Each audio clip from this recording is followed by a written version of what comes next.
అపోస్తలుల కార్యములు 14వ అధ్యాయంలో ఉన్న 28 వచనములు. ఈ కొనియలో జరిగినదేమనగా, వారు కూడి యూదుల సమాజ మందిరంలో ప్రవేశించి తేటగా బోధించినందున అనేకులు యూదులను గ్రీసు దేశస్థులను విశ్వసించిరి. అయితే అవిధేయులైన యూదులు అన్యజనులను పురిగొలిపి వారి మనస్సులలో సహోదరుల మీద పగ పుట్టించిరి.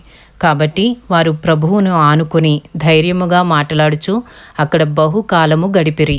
ప్రభువు వారి చేత సూచక క్రియలను అద్భుతములను చేయించి తన కృపావాక్యమునకు సాక్ష్యం ఇప్పించుచుండెను. ఆ పట్టణపు జనసమూహములో భేదములు పుట్టగా కొందరు యూదుల పక్షముగాను కొందరు అపోస్తలుల పక్షముగాను ఉండిరి. మరియు అన్యజనులను యూదులను తమ అధికారులతో కలిసి వారి మీద పడి వారిని అవమానపరిచి రాళ్ళు రువ్వి చంపవలెనని ఉండిరి. వారా సంగతి తెలుసుకుని లుకయోనియాలోని పట్టణములకు లుస్త్రకును దెర్బేకును చుట్టుపట్లనున్న ప్రదేశమునకును పారిపోయి అక్కడ సువార్త ప్రకటించుచుండిరి. అపోస్తలుల కార్యములు 14వ అధ్యాయము 7వ వచనము నుండి. లుస్త్రాలో బలహీన పాదములు గల ఒకడుండెను.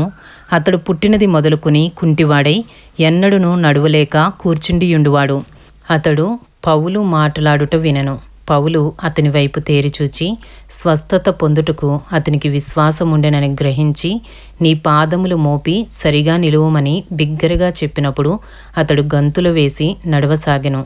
జనసమూహములు పౌలు చేసిన దాన్ని చూచి లుకయోనియా భాషలో, దేవతలు మనుష్య రూపము తాల్చి మన యొద్దకు దిగివచ్చియున్నారని కేకలు వేసి బర్నబాకు ద్యుపతి అనియు, పౌలు ముఖ్య ప్రసంగి అయినందున అతనికి హెర్మే అనియు పేరు పెట్టిరి. పట్టణమునకు ఎదురుగా ఉన్న ద్యుపతి యొక్క పూజారి ఎడ్లను పూదండలను ద్వారముల యొద్దకు తీసుకుని వచ్చి సమూహముతో కలిసి బలి అర్పింపవలెనని ఉండెను.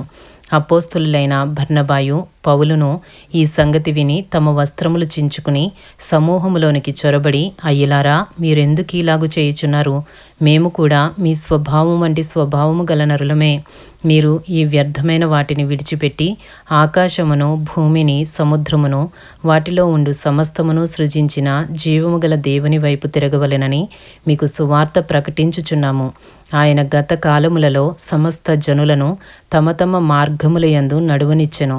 అయినను ఆయన ఆకాశము నుండి మీకు వర్షమును ఫలవంతములైన ఋతువులను దయచేయుచు ఆహారమును అనుగ్రహించుచు ఉల్లాసముతో మీ హృదయములను నింపుచు మేలు చేయుట చేత తన్ను గూర్చి సాక్ష్యము లేకుండా చేయలేదని బిగ్గరగా చెప్పిరి. వారు ఇలాగు చెప్పి తమకు బలి అర్పింపకుండా సమూహములను ఆపుట బహు ప్రయాసమాయను. అపోస్తలుల కార్యములు 14వ అధ్యాయము 19వ వచనము నుండి.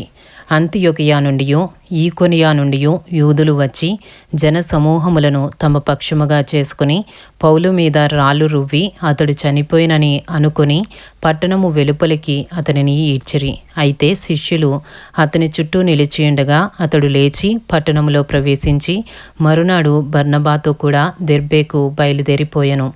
వారు ఆ పట్టణములో సువార్త ప్రకటించి అనేకులను శిష్యులనుగా చేసిన తరువాత లుస్త్రకును ఈకోనియకును అంతియొకయకును తిరిగి వచ్చి శిష్యుల మనస్సులను దృఢపరిచి విశ్వాసమందు నిలకడగా ఉండవలెననియు అనేక శ్రమలను అనుభవించి మనము దేవుని రాజ్యములో ప్రవేశింపవలెననియు వారిని హెచ్చరించిరి. మరియు ప్రతి సంఘములో వారికి పెద్దలను ఏర్పరిచి ఉపవాసముండి ప్రార్థన చేసి వారు నమ్మిన ప్రభువునకు వారిని అప్పగించిరి.